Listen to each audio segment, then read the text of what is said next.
ikkita bola kelib aytib berdi-da. Buni sizlardaqa yoshlarga ko'p aytyapman. Juda ta'sirli-da. Rossiyaga borib, bir oyga yaqin dam olib kelishgan. O'sha yerdagi bitta iymonsiz xristian bola bularni o'rtog'iga mehmon qilgan.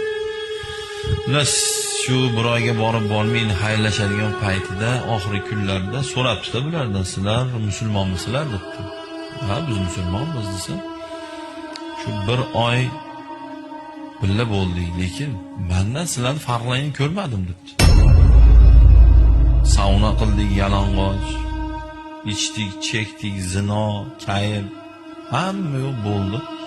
Bir oyda bizdan farqlarini ko'rmadim, mendan farqini ko'rmadim debdi. O'sha bola aytibdi, shu meni namoz o'qishimga sabab bo'ldi deyapti. Miyamni teshib ketdi shu gapi deyapti. Bolalar, o'z-o'zingiz savol bering, masalan, o'z-o'zingiz savol beringchi. Sen musulmonmisan, o'zi desiz, o'z-o'zingiz ham musulmonman-ku deysiz.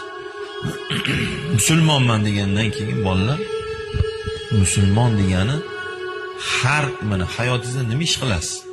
Hayolingizga keltiring. O'sha ishingizda musulmon bo'ling.